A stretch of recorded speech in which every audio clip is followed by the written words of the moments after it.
My name is Nikólαos Καρύδης. I'm the director of the Institute for Mass Media. The setup for tonight is fairly straightforward. We try to keep our actions fairly simple and formal and hopefully meaningful. One thing I have to say first is that Rena Poplar, who called me earlier in the afternoon, she was tested positive for COVID, so she's not here to join us. Which means that Giannis and I will talk for a bit longer than we had planned. Now, just to give you a sense of how this will go, we have some introductory remarks by Mr. Nikos Peristianis, who is the chairman of the board of our institute and president of the Universitas Foundation under which the institute operates, followed by the remarks of Mrs. Άλονα Τατάροβα from the Friedrich Naumann Foundation in Greece and Cyprus, who supported this study. I will then say a few words about the study and its main findings. Giannis Iωάννου will offer a perspective that the study itself does not address that of misinformation. And Rena was going to give a global assessment, but we'll follow that up with a question and answer session and discussion. And I think we should have it all wrapped up by 8 o'clock for those who are in a hurry. So Nikos, if you want to say a few words. I think it will be better, yes. Good evening to everyone. Welcome. Welcome. My comments are going to be brief, just to remind you what the Institute for Mass Media was. That's a research institute that was started about 24 years ago, back in 1999, as a long life, relatively speaking. But in the beginning, it was mostly focused on local journalism, local media, the history of the media in Cyprus. So its effort was to try and put the basis for a future institute that would have resources to draw upon, especially relating to how local media developed over time.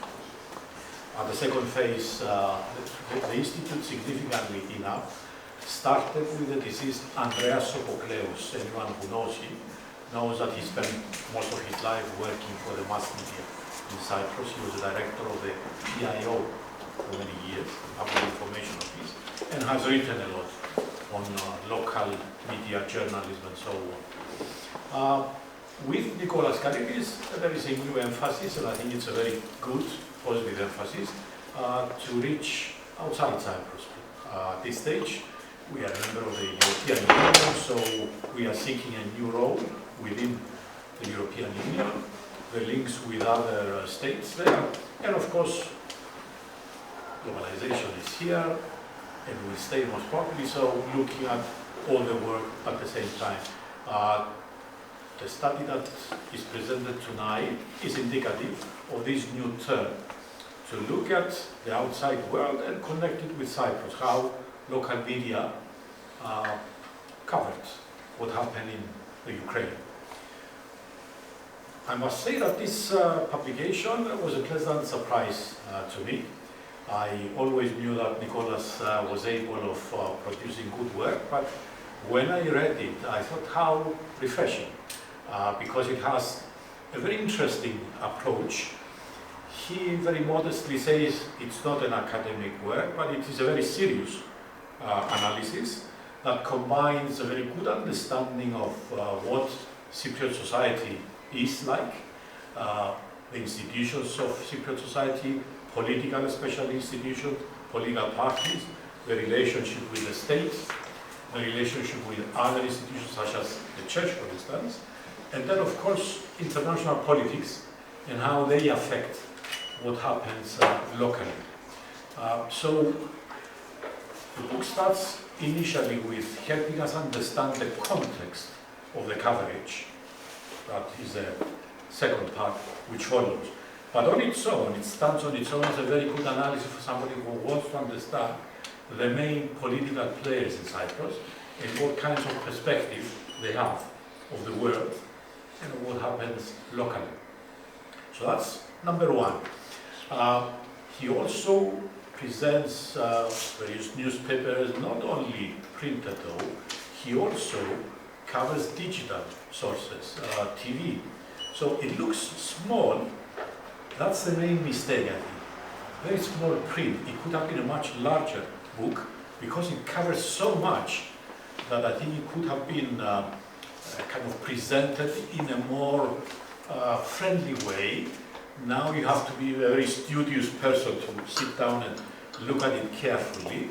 But I think, I don't know the intention and the plans of the university, we should publish it in Greek, maybe Turkish as well.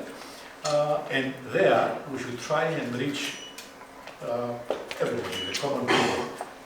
One of the strengths of the book is this, that it aims at the ordinary citizen, not the academics, not the ones who know everything inside out, but the thinking people, the people who want to understand what is happening in their society and how the media affect us and the way they present it, but also how the media themselves are affected by political and social realities. I won't carry on because most probably this will be covered later on. Just to say that I think you have come to a very important presentation. This is a very good work, worth reading. You will hear the first presentation, but you must read it afterwards. Thank you very much.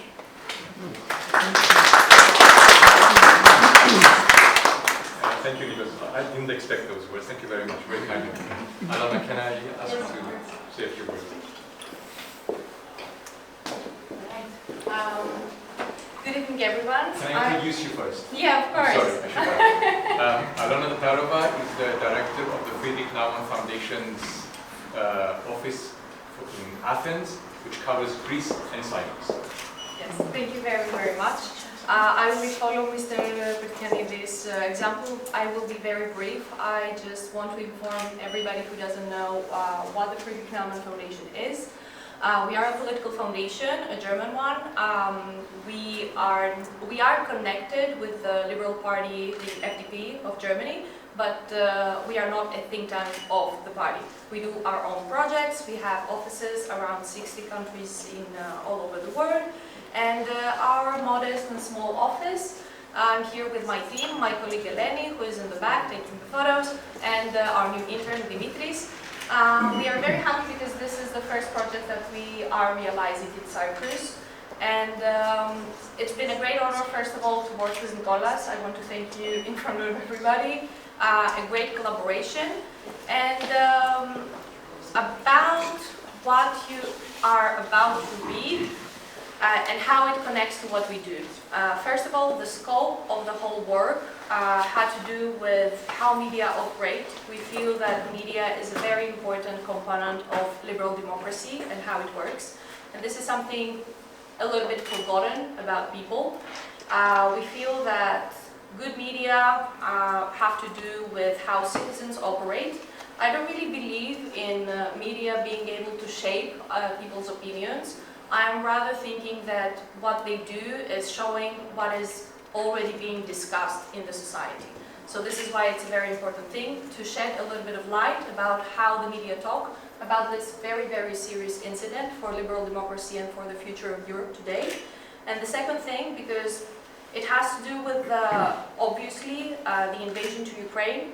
Our foundation is working very much and funding many, many projects, especially in Europe, but also all around the world, in order to see how and what we can do in order to help Ukraine maintain its independence. So I want to thank you very much for shedding light to both. And yeah, looking forward to see the main presentation that you have. Thank you so much.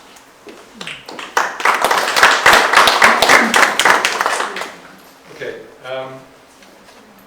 I should say that the idea belonged to the Friedrich Naumann Foundation, and we embraced it not only because it was interesting in itself, but because we knew it would allow us to focus on the issues that are close to the Institute's heart.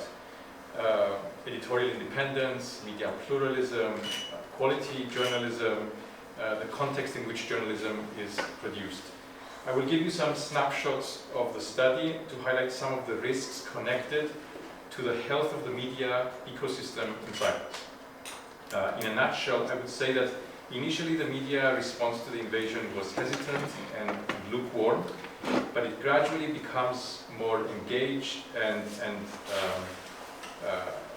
objective with regard to factual coverage as the war intensified. It's not so much different to the initial stance of the Cypriot government and the broader Cypriot political establishment.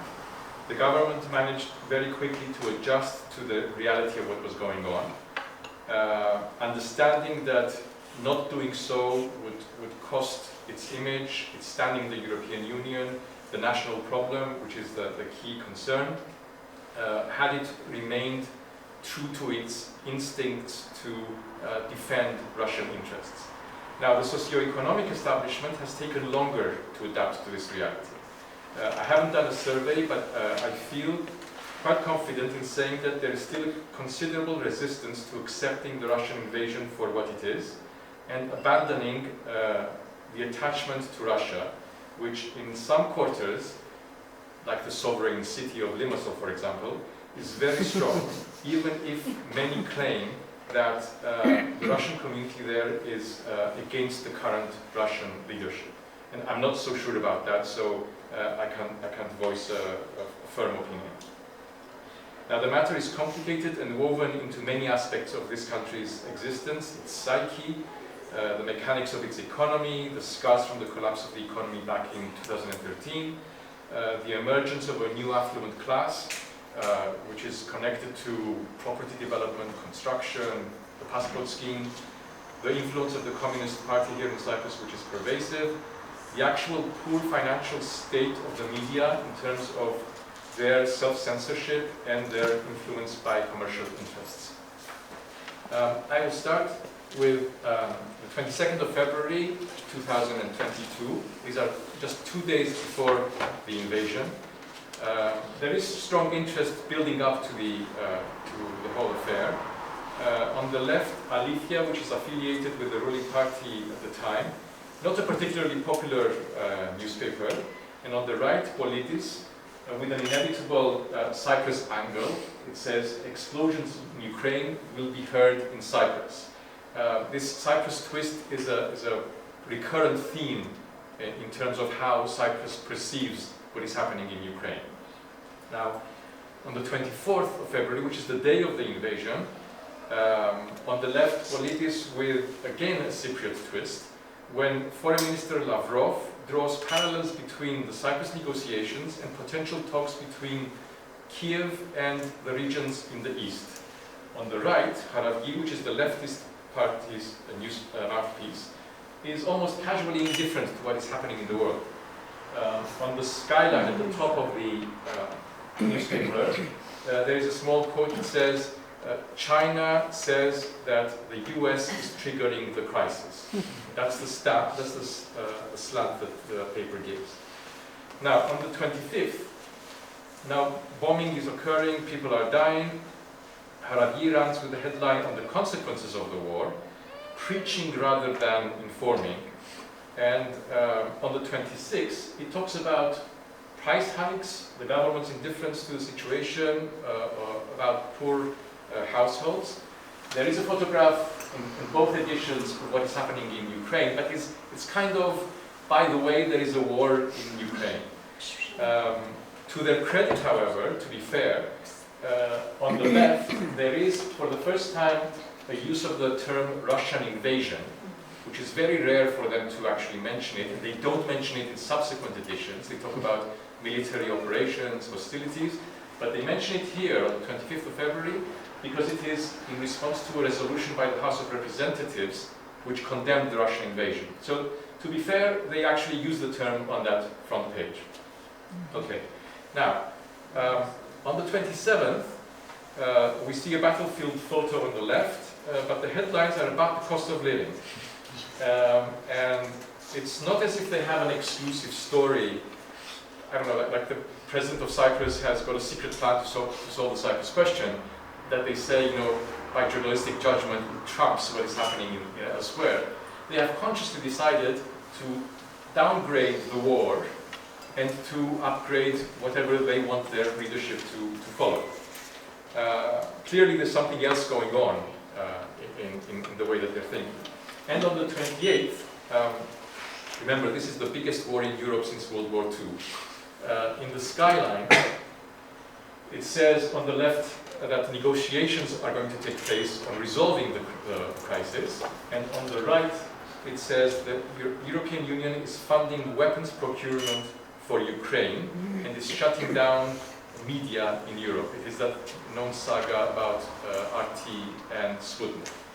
Now, Harari is both important and unimportant. It's not unexpected that it would deal with this in this way, but I'm highlighting it here because it is important in terms of forming public opinion.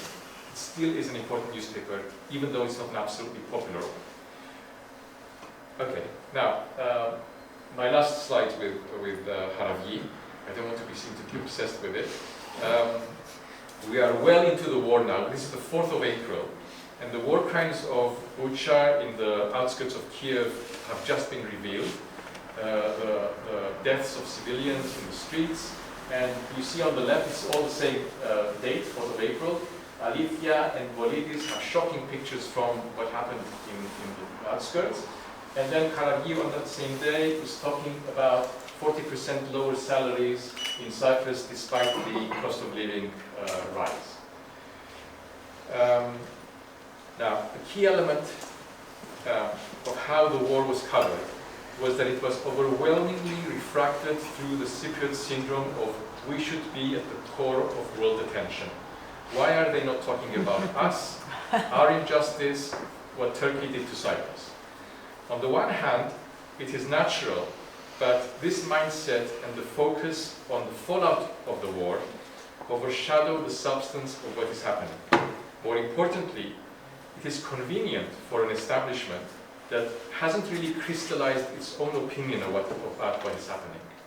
So the study mentions the political establishment itself was hesitant, how the president was going to go to the European Council on the day of the invasion, decided in the last minute to go, kind of feeling the pressure that he had to. How the Ministry of Foreign Affairs of Cyprus, in their condemnation of the invasion, which was absolutely correct and properly phrased, there is not one mention of the word Russia. They talk about what is happening to Ukraine, they talk about territorial respect and the integrity of the country, but they do not mention that it is Russia that is violating. You cannot find the words RU, the letters RUSSIA in two statements by the Ministry of Foreign Affairs. It is quite significant to note that. It changes later on, but in those first days, they are lost as to how to approach this. Excuse me, what day are these? These are these are random actually. Okay. The previous ones were 4th of April, these are random. It's just to show you that it's through the scope of Cyprus that we look at things. Now, the study identifies 5 key moments which I think are significant in terms of the coverage. The first one is the Russian ambassador's interview to Sigma TV on the 28th of February.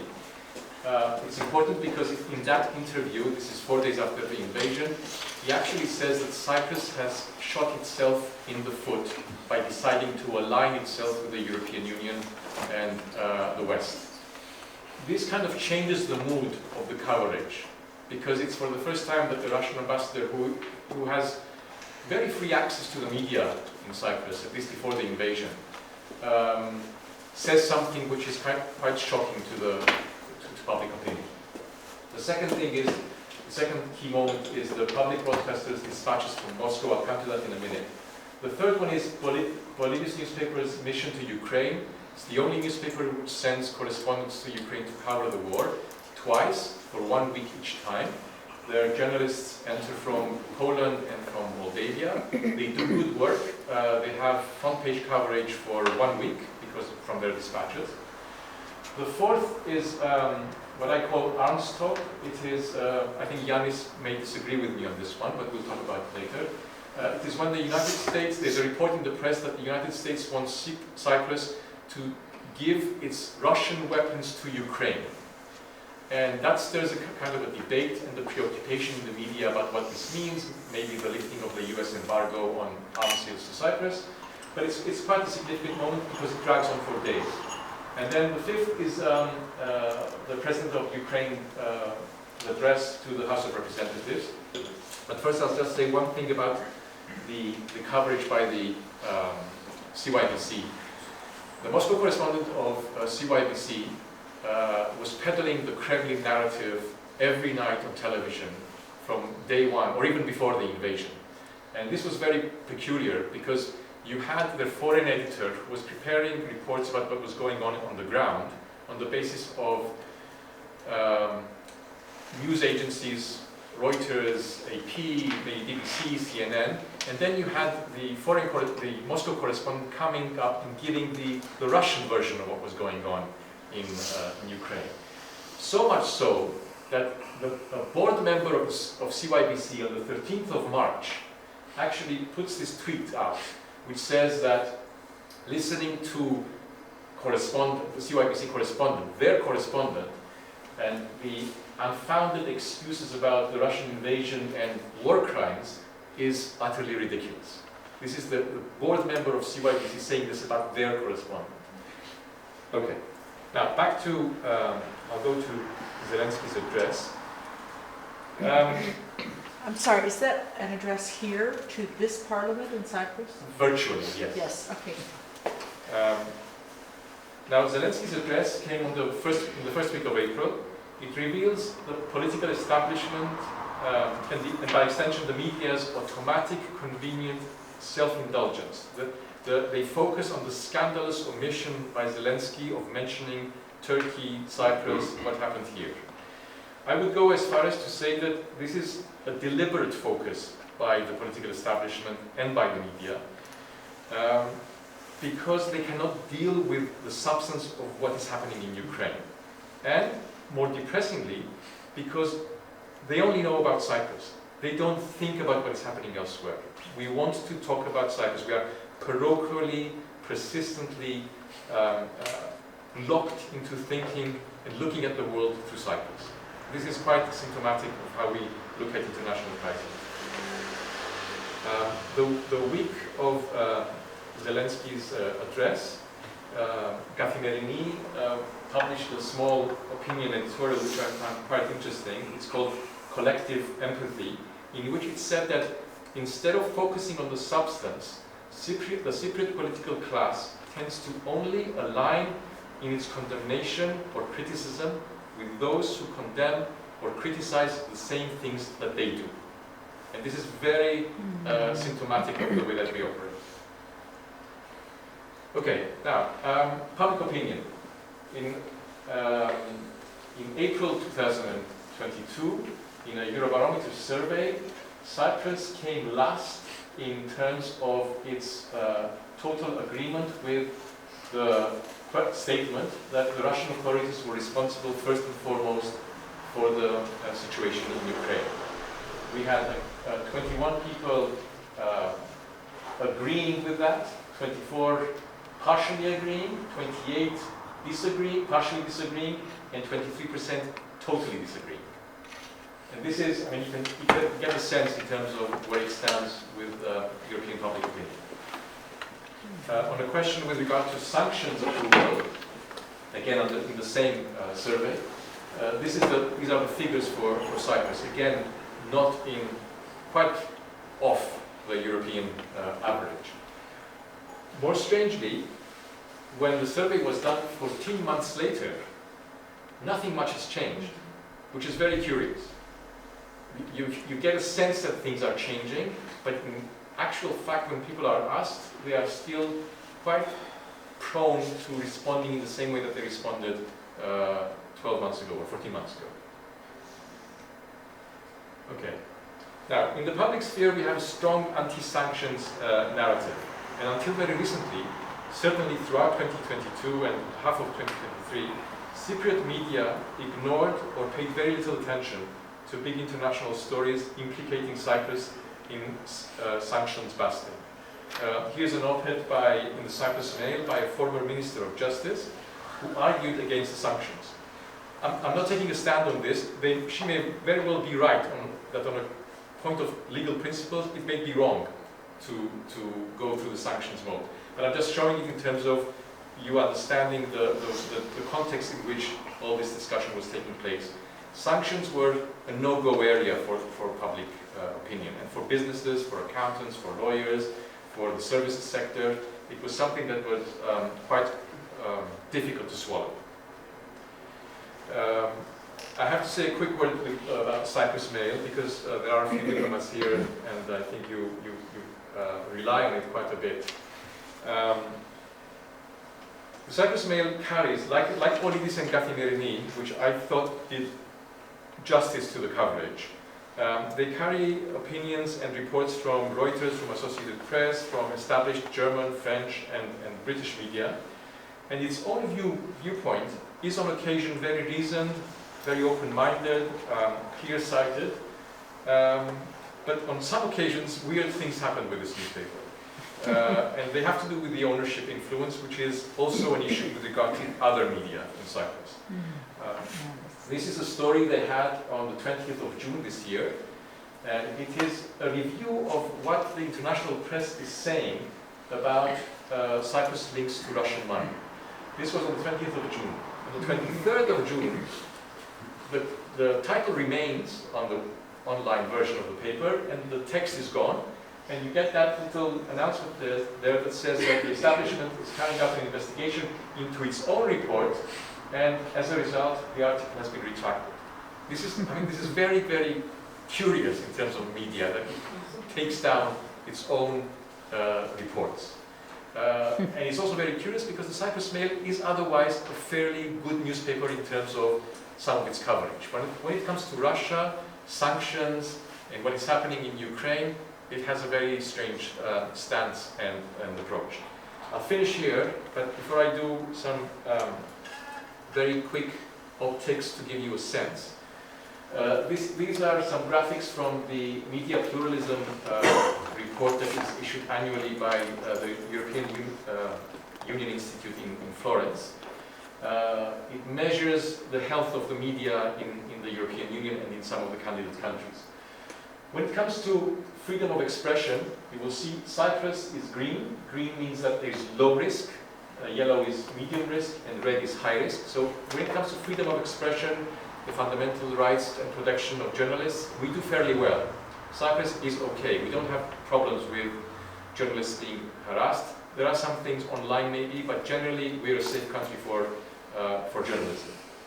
But it's a very different picture when it comes to talking about media viability. Media viability meaning the sustainability of independent journalism. Journalism that is free from editorial control, commercial influence, political control. Cyprus is in the red, high risk. It is also high risk when it comes to plurality. Along with several other European countries, mostly on the eastern side of Europe. The same when it comes to its independence, the independence of its editorial content from commercial influence. Again, very high risk. Greece as well. Turkey too, but we can't be in the same group with Turkey when it comes to such things. And finally, when it comes to political independence of the media, Cyprus is again considered to be high risk. Along with Poland, some of the Balkan countries, Romania and Bulgaria.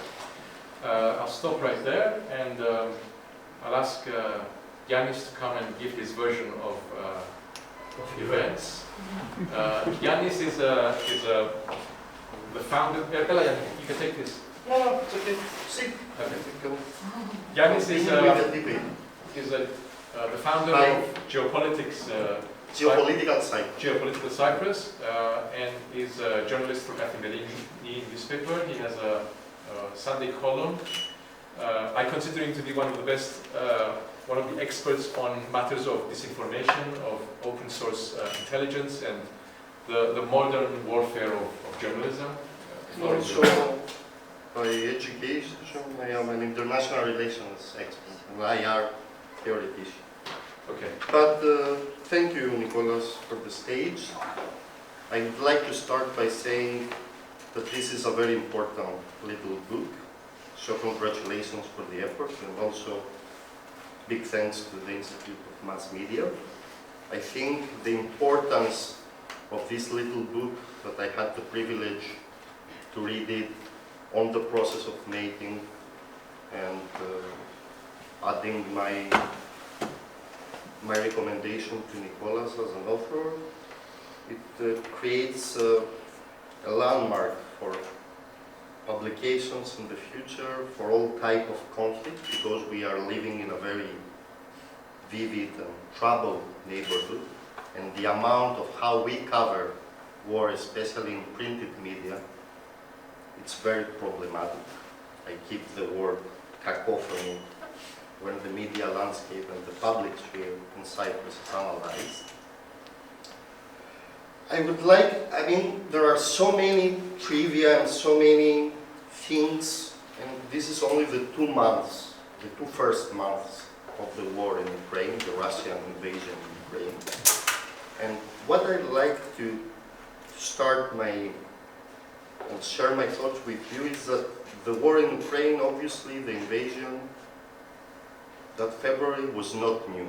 I mean, we journalists that we are covering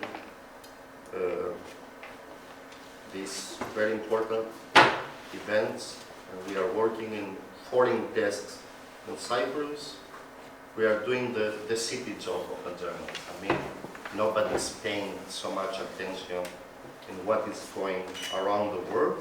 There is no regional or academic expertise. And also these pages and the international affairs analysis is always hidden and with no importance for the average reader. So the traditional media, because I come from the era and the generation of the traditional media that made this jump, violent jump, to online media as well, allows me to understand the state of affairs when it comes to journalistic coverage. But what I wanted to say is that the war in Ukraine didn't obviously start in 2022. It started in 2013 with the Russian aggression in the eastern part of Ukraine, and of course the illegal annexation of Crimea.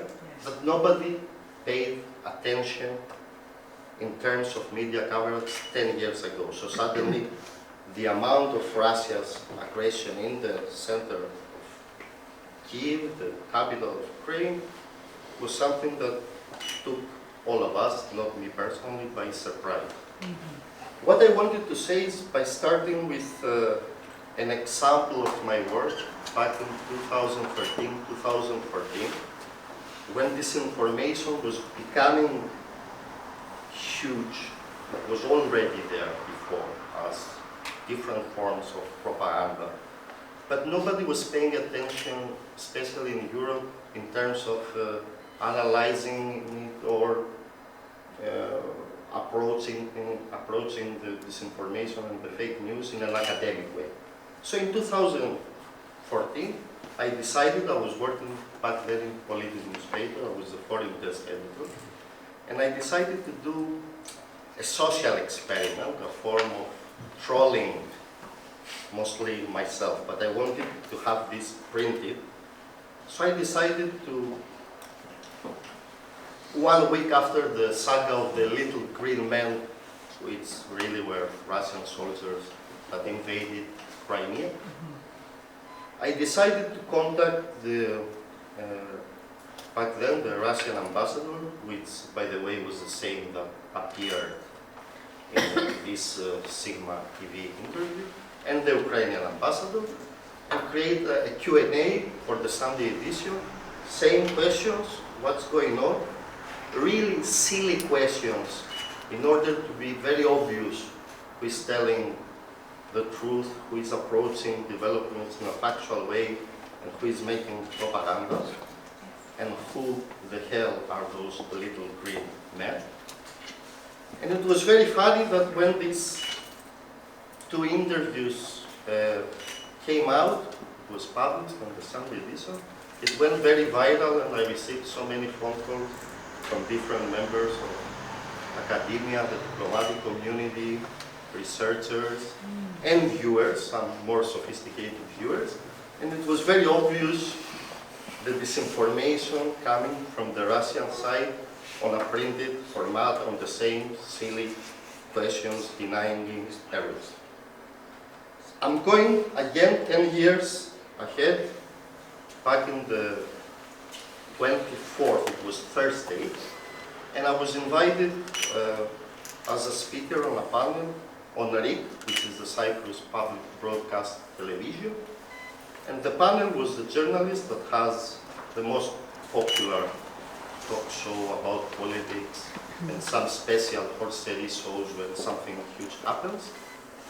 So it was an academic, myself, and the ex-chief of the Cyprus National Guard, so a very prominent general.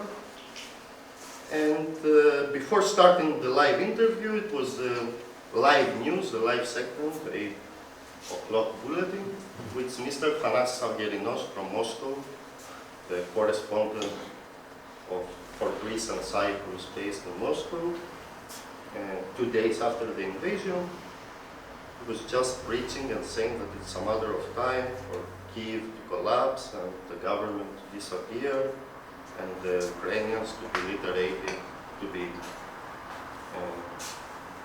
defeated. So the discussion started, and it was very fun because the journalist asked the general, what do you think about the attack on Kyiv?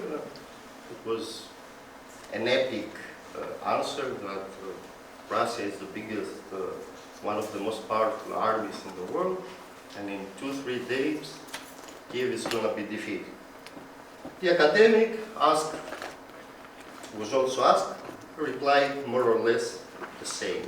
And I was the one that I was coming from the other side of the narrative, explaining with factual arguments that this is not the case, Kyiv is not going to fall, and this is the beginning of a very game-changing event with global consequences, and it's a war that Russia cannot win, and it's still ongoing after so many months. So, by combining those two examples of my daily routine, of my what I'm trying to do to make a living, I reached to a conclusion that part of this conclusion, it can be reached out, it can be read in this small publication. And it's a debate not only about disinformation per se, or fake news, or how we define or try to tackle or counter or debunk fake news or foreign influences, but it's a debate that has to do with literacy, with how we as journalists, as professionals, are trying to conduct our work, and about the general, not only media scape, but the social dynamics within the Cypriot society. We need also to realize that before Russia's invasion in Ukraine, we had this pandemic crisis that started in late 2019 that empowered so much, strengthened all this propaganda and this disinformation, which is very how can I say, epistemological? Unscientific. Anti-scientific, let's say, that also created a strong trend among ordinary people, because here, most of us, we are not representative samples, we are readers, we are more or less well-educated, but we are not the representative sample. The average reader is reading a newspaper, is hearing to the radio, is watching the TV, or read something on Facebook, and that's it. In order not to go too far, what I want to say is that the public sphere in Cyprus and the media coverage, of course, reveals a lot. So we need to approach those findings in a constructive way, in a way that we cannot exclude anyone, even those that are believing that all Ukrainians are Nazis. But what we need is a collective effort, and we need to understand, and it's always, for me personally, a matter of literacy. So in order to fight for this literacy, to make our readers and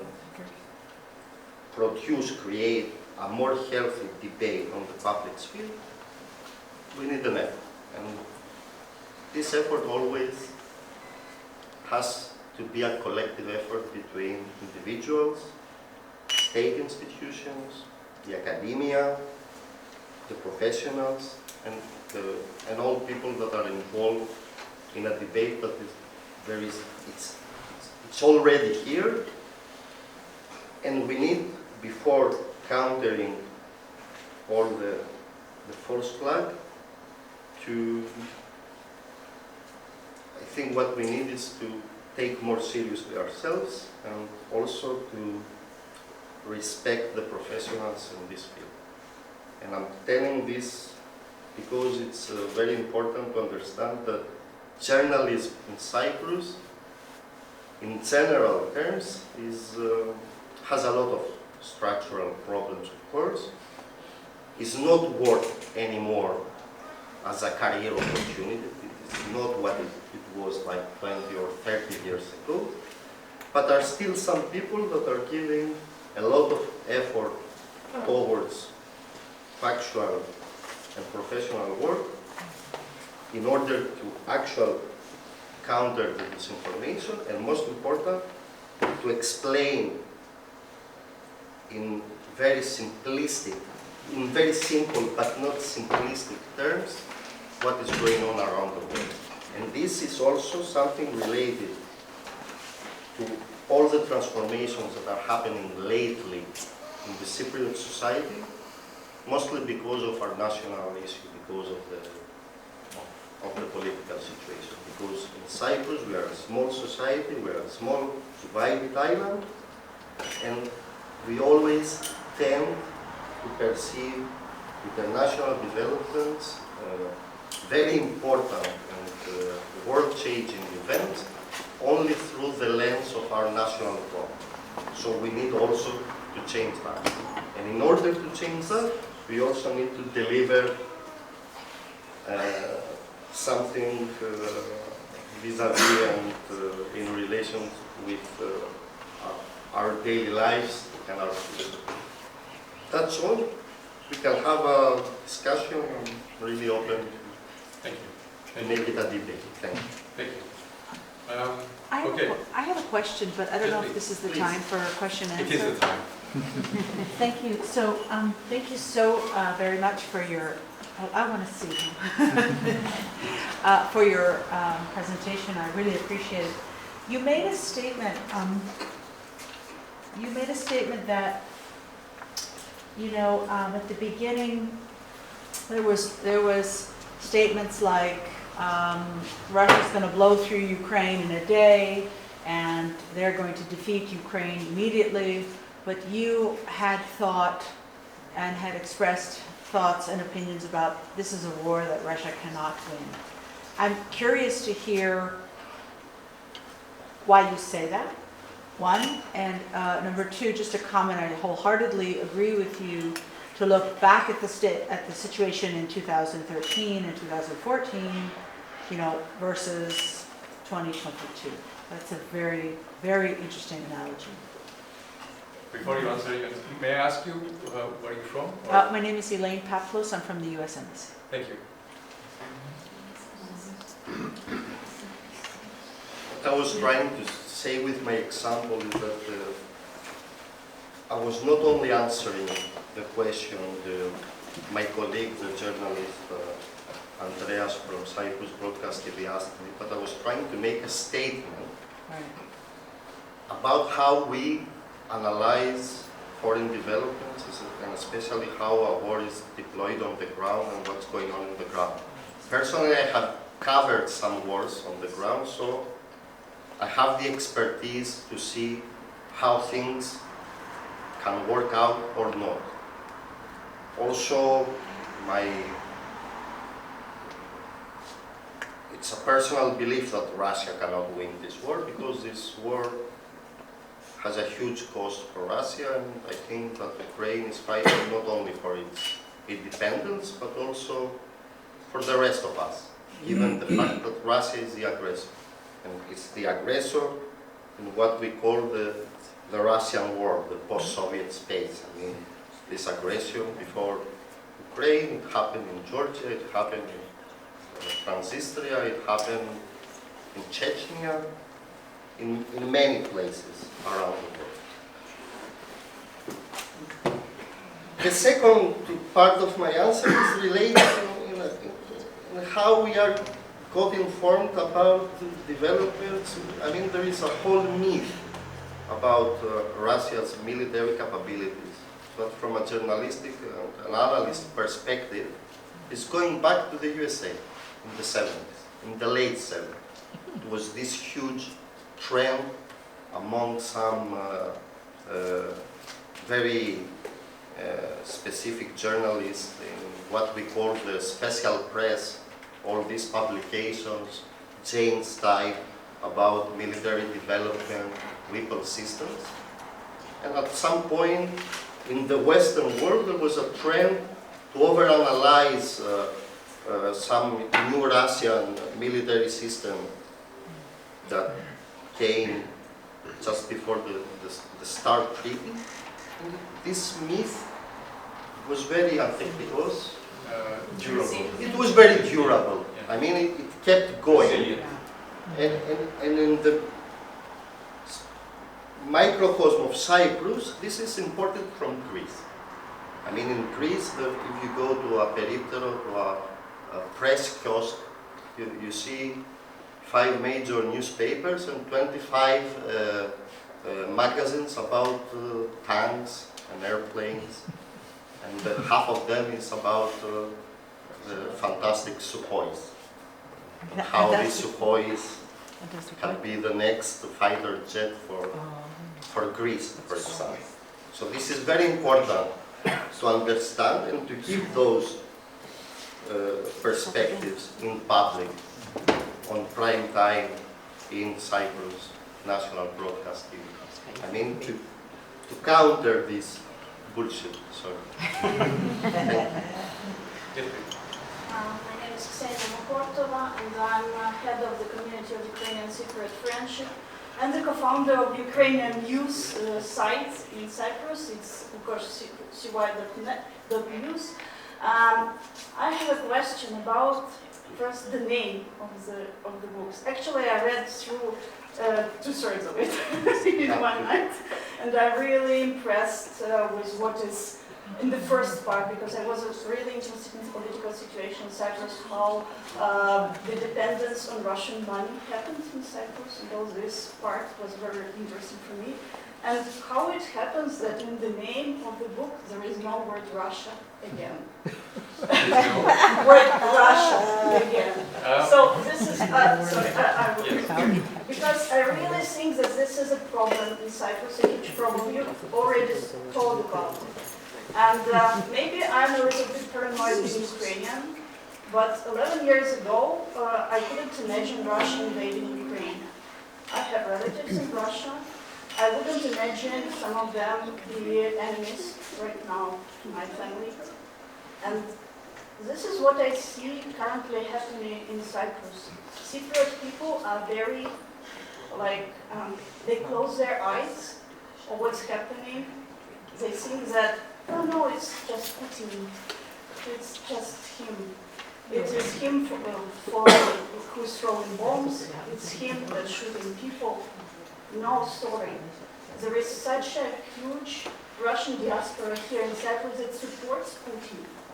You might find them on the 9th of May demonstrations on the Victory Day. They turned out into a carnival of militaristic carnival.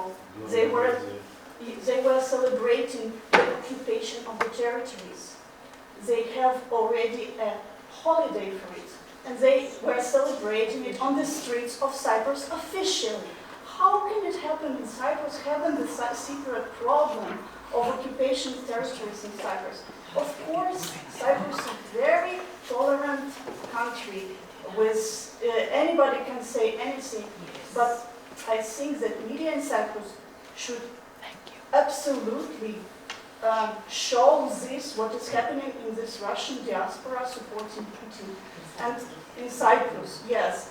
And that's what our diaspora was trying to so many times to send the press releases to the press, saying, look, this is what's happening.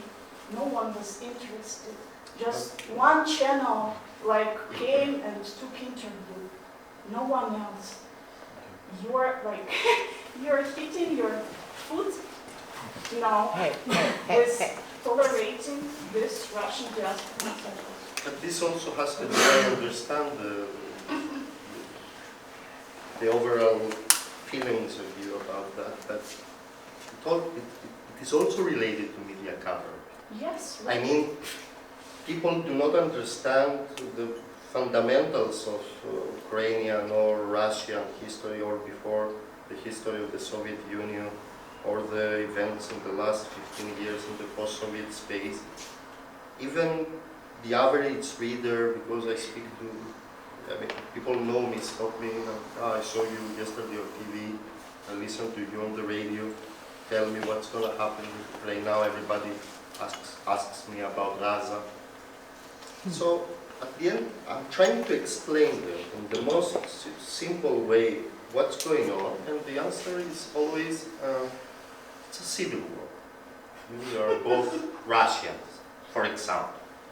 Which, of course, it's lack of understanding. It's related to literacy. I mean, how you perceive things. But when the question comes to the Cypriot context and the current political situation, the occupation, the stalemate for so many decades in the Cyprus front, the establishment of relationships with Russia, Putin's Russia, the Russian diaspora here. I mean, people do not even understand the war on its more primitive form. I mean, what you are saying, I fully understand it, I am with you, but it's a sophisticated question for the average citizen, or the average person who buys the newspaper of the political party that belongs. Isn't that the fault of the media? When you fry, I use newspapers when I fry something, not the oil to be spilled down at the end of the day. Before I give you the floor, to answer your question, this is not a political book. We did this study to understand the media through the coverage of what happened in Ukraine, the situation with the media in Cyprus. But you didn't name it like Russian-Ukrainian war or something. You said war in Ukraine, like Russia has nothing to do with it. That's a fair point. That's a fair point. The lady at the back, I think there was a raised hand before. I was saying that the majority of what you just said, it comes down to the fault of the media. I mean, the average citizen depends on the media to be informed about what's happening, to explain the history that they don't know about.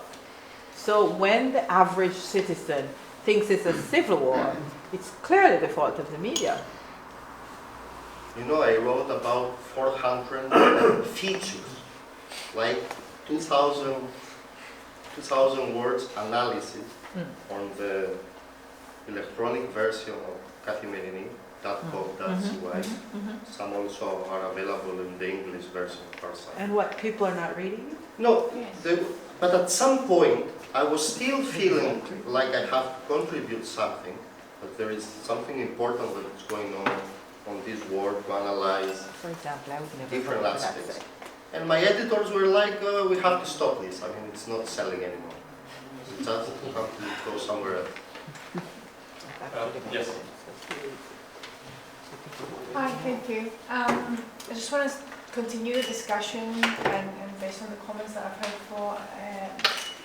Is it only about media literacy that we're talking about, or are we also talking about a little bit of lack of empathy? And just to make my point, do we have to discuss a little bit about the way that the whole history of discuss about the politics and the history of Cyprus as it was developed, and see a little bit about the mentality and the culture of Cypriots themselves in relation to the media coverage. So, because we were all brought up in discussing only about the Cyprus problem and Cyprus issue, so is this also something that relates to the fact that if it's not related to our main issue, we don't have the time, or we don't have the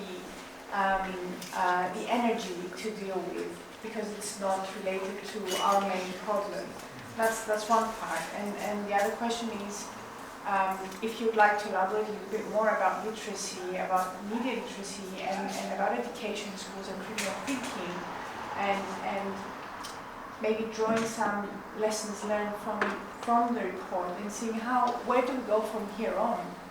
How do we actually deal with this and change it? Because it relates not only to how the media cover the war in Ukraine, but it relates to how media cover a number of other things, including our own history. About empathy, I'm not quite sure, because I'm very cold-blooded when it comes to war coverage. Of course, I'm always trying to avoid whataboutism or being biased or pro something or anti something. I never do that. But empathy. Look, for example, Gaza after Ukraine. Look, Syria some years before. I mean, what we see in Gaza, we saw in Syria, we saw in Ukraine. But depends on the perspective, of course. Bias, it's always the result. I mean, you are being biased because you maybe are ideological, you have a preference. I mean, you prefer the Russians or the Ukrainians or the West, or you're anti-West. But at the end of the day, literacy, I mean, we need to define literacy. I mean, I speak to editors, I speak to journalists in Cyprus, older than me. I mean, in hierarchically bigger than me, but they do not know simple geography. I mean, they don't know what is the difference between Eastern and Western Ukraine, or what was the history of Ukraine before it was Soviet Union, or what was happening there in the 18th century. When we are talking about religious things, when Ukrainians were Christians, Russians were not. This was also a huge debate among those very, pro-religious persons in Cyprus that are very, conservative. Very conservative, ultra-conservative. So for me as a professional, I have to focus on literacy because, I mean, take for example, go now, visit all major sites, Sigma Live, Film News, Politis.com, Katmerini. When you are going to the section of foreign news, you're just going to see small news from the Cyprus news agencies that are copy-pasted. I mean, this is our work. So I personally refuse to accept this as a reality, and my personal contribution is I'm trying to give something to the readers, I mean, to search, to understand. So for me it's about sharing the knowledge, keep it simple, and winning the hearts and minds of people in order to convince them that you have to go to see a doctor and not do yoga in order to beat cancer. If I could just add to that. In Cyprus, foreign news is usually a filler for local news. It's essentially local news driven. We're a small society, we're obsessed with ourselves, and foreign news comes in as a filler. I remember it's in the inside pages, it usually is 1 or 2 pages. In the TV bulletins, it's usually 10 minutes in, like a quick snapshot of what is happening in the world. It's an around the world review. And it's not original content. That's true. That's rewriting. Yeah. Or copy-paste. Yeah. But it's not only symptomatic of Cyprus. I mean, look at what's happening in the world in terms of world attention in Ukraine. With the Middle East issue, suddenly Ukraine was off the front pages. I mean, it's a fact. The way that social media operate, the way that we're obsessed with quick news, and our absorption of very fast news, we can't, sometimes you're even too tired to look at something which is like 140 characters, because visually you're already triggered to move on something which you think is interesting for you, and to skip that thing which is potentially dull, or the same thing that you've read. So literacy is, in my mind at least, is alerting at a younger age what it means to be able to distinguish between fact and myth, between what is newsworthy and what is not, what is true and false. We don't have a program in Cyprus on a state strategic level in terms of going into the schools and teaching this. Some academics, from my experience recently, which I've looked into the matter, some academics are doing good work, but these are pockets of individual initiatives happening left and right with pilot schemes in some schools. It usually depends on the interest of the teacher themselves. If they have an interest in foreign affairs, that teacher will bring something like that into the classroom or show an interest in training their students. But you have to have a broader strategic view of this. I think slowly we're beginning to understand the value of it, but it will take time. Yes. So I'll give you the floor later on. I just have a lady at the back. Yes, please. Me? Yeah. Okay.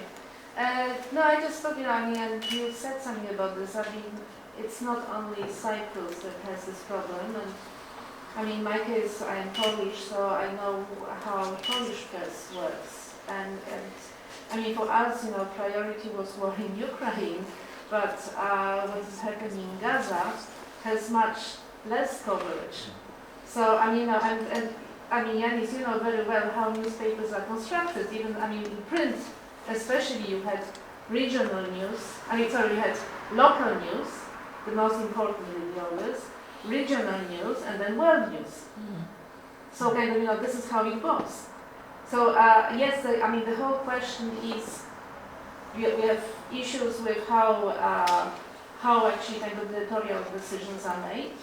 And also then about, how people read and what they relate to. But, from a Polish perspective, of course, the Pole would be much more interested in what is happening in Ukraine than what is happening in Gaza. A Cypriot would be much more interested in what happens in the Vincity, with Turkey probably, but even Turkey, I mean, who knows in Cyprus really what is happening in Turkey? Not really, I'm sorry. So there's a lot of questions here, but it's not really particularly just Cyprus problem what we are experiencing. You wanted to say something? Yeah. Thank you. First of all, I would like to say that thank you so much for this outstanding work. I was very much looking forward to listen to the questions, believing that people would come here after reading the reports. And it's going to be one of those very few who read it in full.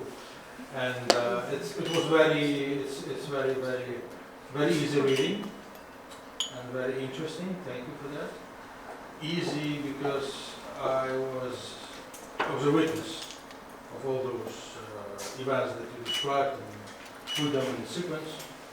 And interesting is that I was surprised that you noticed some things that the general public didn't, and you omitted some things that were worth of mentioning. But again, I think that I would be very happy to read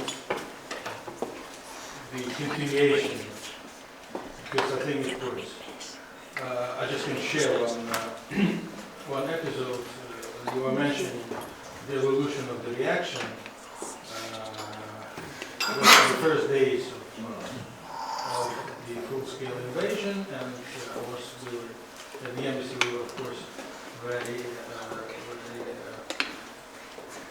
carefully monitoring all the media, and one very respected Cypriot mass media mentioned, made a tweet, and which was totally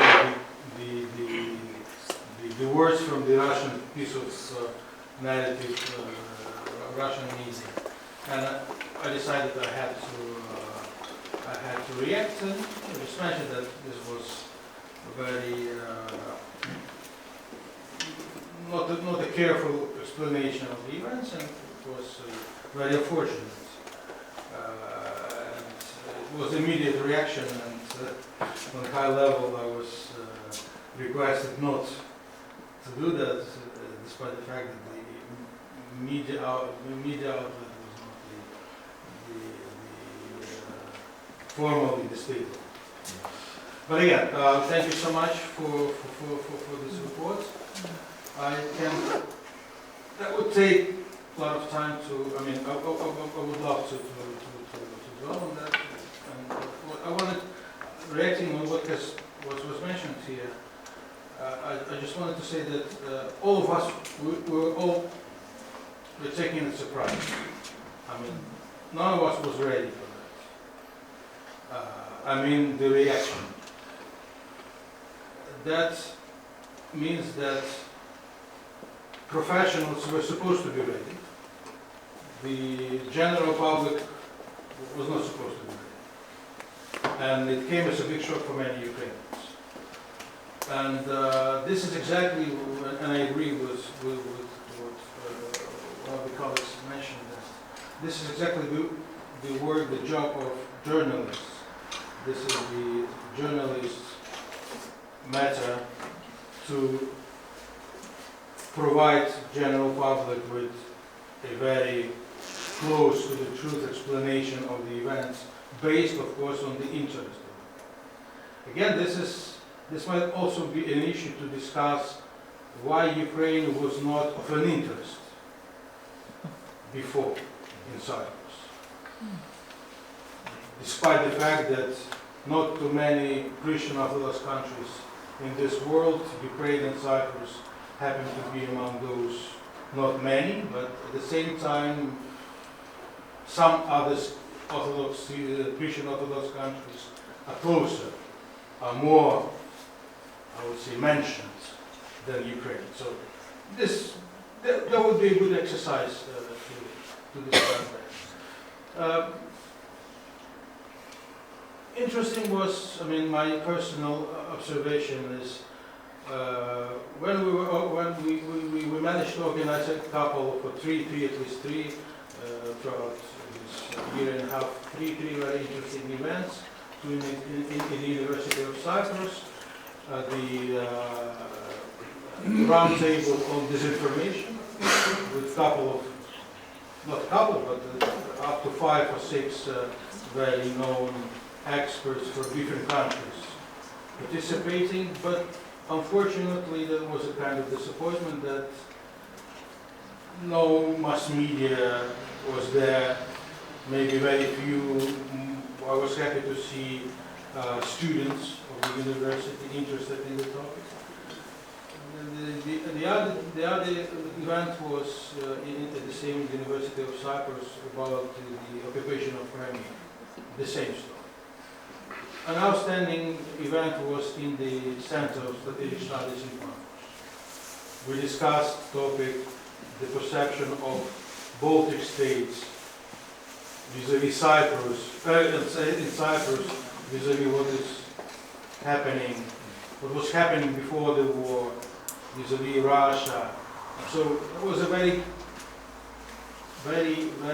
provocative discussion. It was extremely a healthy discussion. It was extremely interesting, but no media coverage, despite the fact that we have invited many. So this might be a thing that we have to look into and to see how we can maybe artificially provoke some reaction from the media to see when it's not about the general public to discuss things, but the experts come together. And again, for any journalist, that would be a good thing to listen to different ideas from professionals. And I just wanted to say that it was mentioned that it was not mentioned that there is another Cypriot-based media which was invited and visited even the contact line, I mean the Cyprus Daily, which I think is very cute. So this is very important to make sure that the journalists are given the opportunity, despite all the security situation, but we are ready to provide the security for any group of journalists coming to Ukraine, so the embassy is open to facilitate, and with every single week, with every single big delegation visiting Ukraine, so we're gaining this experience. So we would be very happy to enjoy interest from the secret media. If needed, we can organize the visit to Ukraine. Because this is not about speculation on the facts that have been gathered throughout the internet. But this is about the real story of real people, and I cannot even explain how open and transparent people in Kyiv, both the leadership, the president, and people in different ministries are to deliver whatever world journalists would wish to see. And this is, I think, this is very important. And again, I just wanted to call upon you, the authors of this work, to continue, because that would be a very good book to read. Thank you. Well, I can answer part of that question in terms of why journalists are not attending various events. It's because they are in financial trouble, they don't have enough journalists to send out. It's much easier to sit at a desk and receive the information raw as it comes to you and then print it or put it online. It's just a matter of economics, and that's the state in which the media are everywhere, and this is a huge problem. So the business model of the media as we knew it is no longer functioning. It's not viable. It's not viable. So the printed media, because the printed media is supposed to be more sophisticated. You buy a newspaper to read something more insightful than visiting a site or being on a beat. On the other hand, sorry for interrupting, on the other hand, if you have the event with at least 4 experts physically arrived from abroad, and you have people on the conference call, and you can just get the precious experience and information. Depends on the interest. Just for you to take, it will take 20 minutes to go to the University of Cyprus. Yeah, there was a question. There is something that puzzles me. We heard Giannis say that people don't understand, that people do not spend time to find out what is happening. Now, from my perspective, I try to understand what is happening, so I read many different views and I follow many different channels. Now, I can understand that the journalist may have his own bias when he writes something, or a presenter on TV, or who makes a report. However, what I cannot understand is why the channel itself is always along the same line. Does it mean that the channel is influencing the journalist? Or does it mean that the channel is controlled? If I look at CNN, I know what it's going to say about the war in Ukraine and Russia. If I read Fox, it's something different. If I try to follow what the elections are happening in the United States, Fox is going to say one thing, CNN is going to say another. Indian Times, when you look at them, regarding the Russian-Ukraine war, say different things. Now, what is happening? Do all these journalists have completely different and opposing opinions, like the CYBC in Russia, who says certain things? Are they lying? Are they being told what to say? Why is it so much different information that somebody like me who tries to read and understand is completely confused about what is true and what is not? Yeah, it's a legitimate question, and it's all of the above of what you said. It's a combination of all those things, and it's also because some of the channels, some of the newspapers, they have a specific target audience. They pedal to that audience. They respond and work that way because of ownership issues. In Cyprus, we have issues with regard to ownership. There is a certain owner who has a specific line that is perhaps not directly, but indirectly made aware to the journalistic team. And the journalistic team knows their limits, so they won't go beyond that.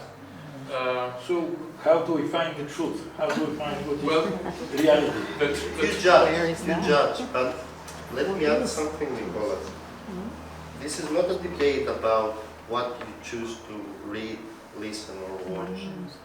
I mean, the disinformation narrative usually lies in that gray zone that it is more complicated from the general opinion, and the target here is the mainstream audience. I mean, when we are talking about, because this debate was occurred when the shutdown of the Russian media in Europe happened, and the dilemma here, the question is if that's against the freedom of expression or go somewhere else.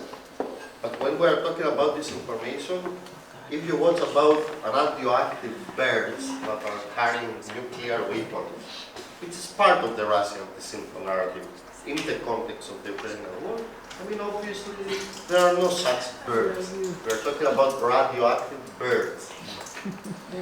Yeah. You have to reject this by definition. This is pure bullshit, sorry. You are a very rare sample of somebody who is skeptical. And when we talk about literacy, we want people to be skeptical. We want people not to believe everything that they say. I'll take two more questions and then we're done.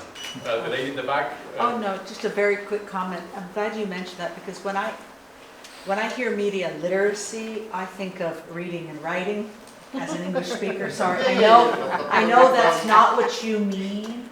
Instead, I would use critical thinking. Yeah, it's critical. Critical thinking as, because I think this population is literate, but the critical thinking piece is maybe not institutionalized, taught, discussed, honored, valued, etc., etc. Sure. Sorry. The gentleman here, and I'll give the floor to Vika. Yanni, first of all, thanks for taking the time to talk. Your takes are always very welcome, very uniquely informed, so much appreciated. I'm Andreas, for transparency, I work at the British High Commission. I wanted to ask about 2 points that you made. One is the perception of Russia locally, as you mentioned in the 70s, of this invisibility, let's say, and the other is the idea that Russia cannot win this war. I'm just thinking that historically Russia has had a long history of losing some wars, like Crimea with Japan, and then going into a period of introspection and maybe fighting.